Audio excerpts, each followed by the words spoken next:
Detroit Den 313. We're back. Stephen Will talking that Detroit Lions football. Before we get going, you know what to do. Hit that subscribe button and do not forget the bell icon so you don't miss any of our new content.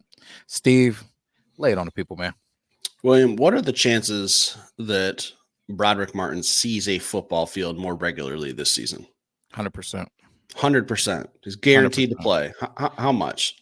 I have zero doubt that he will be on the field and not in sweats this year. Now, his impact level has yet to be seen, but I think that he left the season and he said, I know I got a lot of work to do. I admire what Aleem McNeil did, and I'm going to try to follow that exact template this offseason. I've been searching high and low to try to get a interview or see him talking or someone else talking about what he did in the offseason.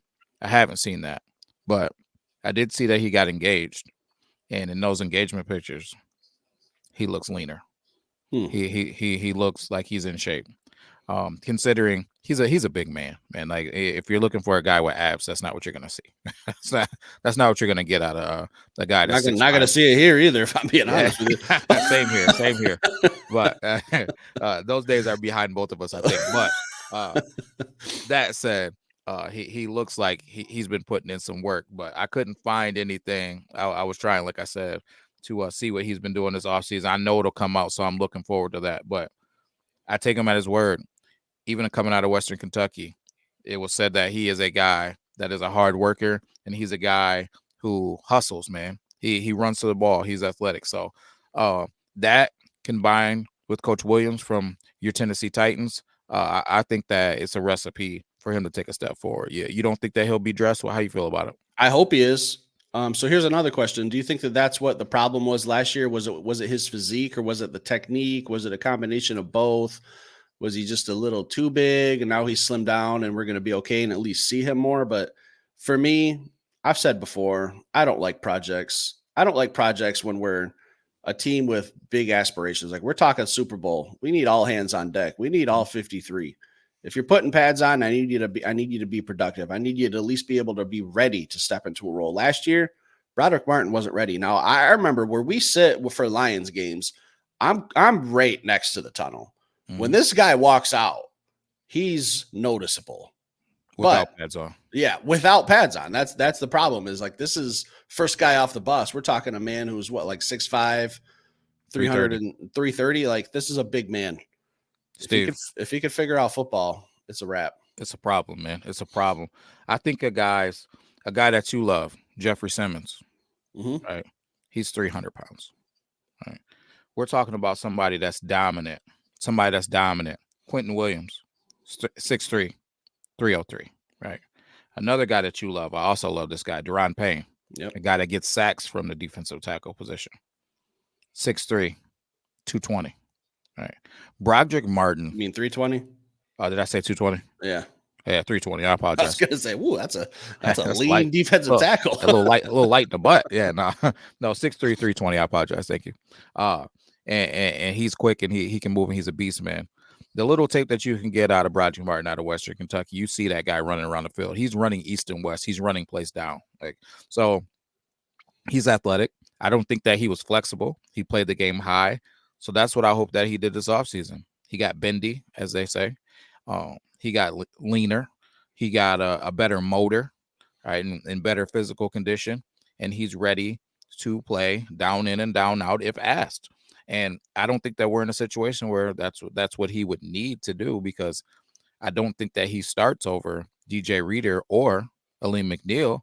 So if he comes in tip-top shape as a guy that can be a rotational piece and an absolute problem, because all I could think about is this, Steve. DJ Reader, in his interview, he said he is open, not only open, but eager to get his hands on Brodric Martin, right? What better guy to learn from than a guy who does exactly what you're trying to do in this NFL at a very high level, right? DJ Reader is a guy who was just a wall. He's a wall, but he has a level of athleticism to him as well. I think Brodric Martin could bring that, and I think he may be pound for pound a little bit more as far as agility wise, athletic than DJ Reader, because the place that I seen him highlighted on for Western Kentucky, running around, it's crazy to see a guy that big running around like that. Now, can we clean it up as far as technique wise, hand placement, pad level? 100%. But isn't that why we hired the best D line coach in the NFL? I just think about those guys. Jeffrey Simmons, what he was able to do with him. Uh, the Deron Payne, right? With a guy that's a similar size and stature. But the crazy thing about these guys that I'm naming, they're smaller guys than Brodric Martin.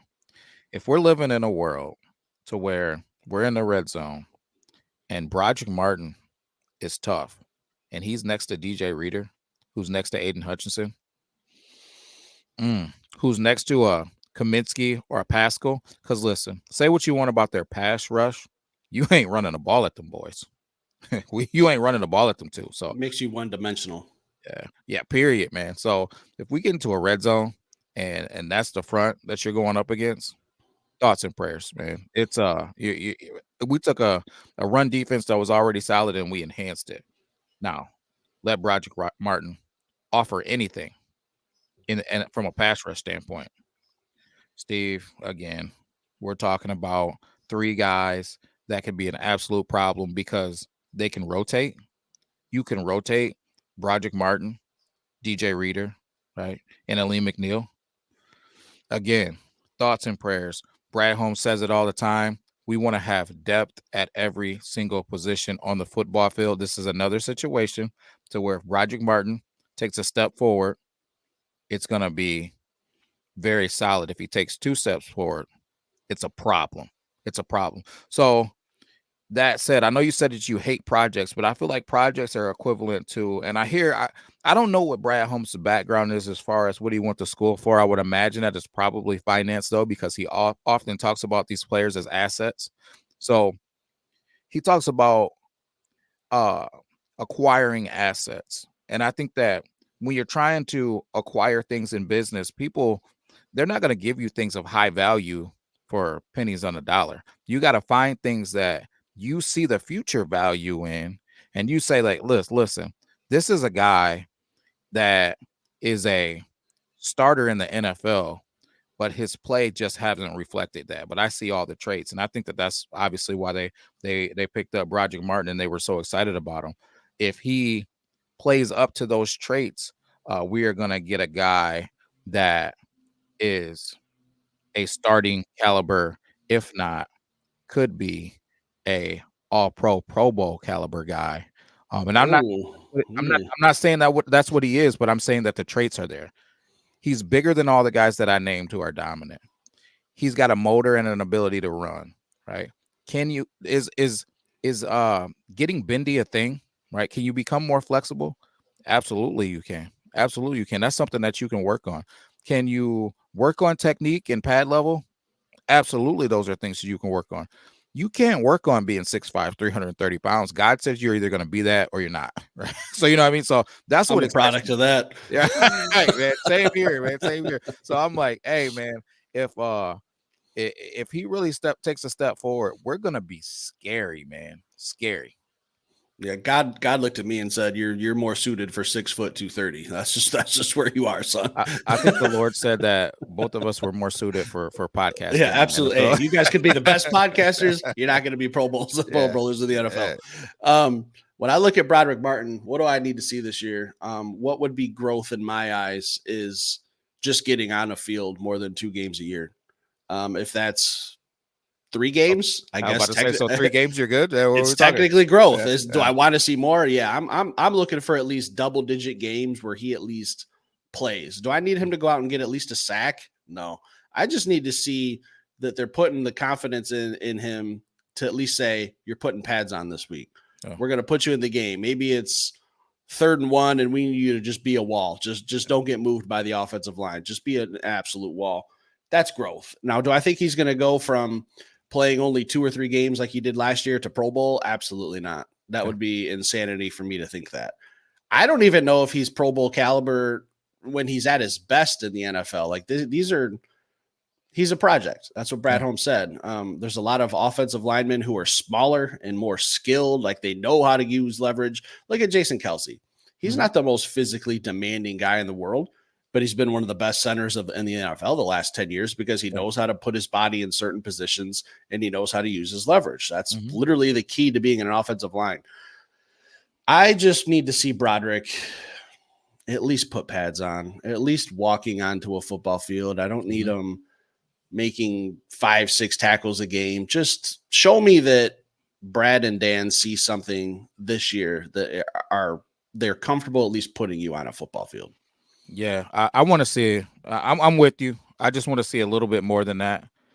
I've said it a couple times. I don't know if we talked about it yet. Maybe I've said it to you. Maybe I haven't. But Brodric Martin is a guy that I think that it's not going to be this year. We might see him start to make an impact towards the end of the season. And by impact, I mean actually impacting games. We're seeing him out there, his name getting called, him making plays. But I think that next year, Steve, I'm calling it right now. I think that next year, after a whole season with Coach Williams as his coach, and after 2 whole off seasons of preparing his body for the NFL, he's going to have that year 3. Hello, I'm now a man, and I'm about to show you guys why I got drafted. Now, all I need to see this year is glimpses of that. Just show me a flash in the pan here and there and be on the field, as you said. But I need more than just on the field. I need a flash in the pan come week 10, 11, 12, 13. I need him to start making a play here and there that makes you go, ooh, who was that? Was that? Oh, that was Brodric? Okay. You know what I mean? That's all. I'm not asking him to be that all pro, that Pro Bowl or whatever. But I think that that's something that is definitely in his ceiling is what I mean. And I think that that's something that I hope to see year 4. I think that, after that 3rd year, step on the stage, start balling, year 4, I hope that he's the type of guy, kind of like to me. And I'm not saying that this guy is a all pro or Pro Bowl or anything like that, but I think a lot of people were like, whoa, who the heck is Ife Melifonwu? Right. And you and I Last knew year who was he his 3rd year. Yeah. And that's when he started to break out. And it was he kind of didn't break out because he was banged up, but he's a bigger guy, 6'3". I don't know what his weight is, like two. I don't know. I don't even want to. I don't want to be disrespectful and put him in a bad position with his weight. But yeah, he was a project too, and he's starting to pan out. So we're seeing like these investments, and it's like the stock. If you're into like stocks and stuff, like that's what NFL players are sometimes. Like you're taking a guy and hoping that he pans out. Kind of like I'm sitting here today, really hoping that this GameStop and AMC stocks start to take off, and then maybe I can retire. I don't have to go to work anymore. Not retire from Detroit, then though. William, I don't actually know about that. If these stocks take off, guys, we gotta get Steve under contract. This might be last show if those stocks take off. But just know that I'm in a better place. It's really warm. There's a cold drink in my hand and probably some really blue water right in front of me. Unbelievable. But yeah, I just need to see Brodric. Like I'm setting the bar low, because I know it's year 2. It's really going to be his first year in a new body. I just need to see what he can do with it. Yeah. Right now, man, he's one of those Mustangs with a 4-cylinder in it, man. He's disrespectful. I'm just saying, man. He get you said it earlier. He gets off the bus and you're like, ooh, who is this dude? Whatever. Then you see him in sweat. Why is he in sweat? Why isn't he? So hopefully this year, man. Hey, I'm just asking for a V6. I don't need the V8 Mustang. I don't need 500 horses yet. You ain't got to GT me yet. But I'm hoping for that V6. This season. Next year, give me that V8 5.0, and then I need that Roush the year after that, man. That's where I'm going. Yeah, that's where I'm going. Yeah, that's what. Hey, Brodric, I got plans for you, man. Don't let me down. I just kind of want him like right, maybe. Just a little bit. I just need a little bit more than what I'm getting. That's all. I dig it. So, guys, just a quick little show. Kind of a guy we're kind of hoping breaks out maybe starting this year. But year 3 is when we're really kind of looking at it like, all right, we might have a really solid player on our hands. Brodric Martin.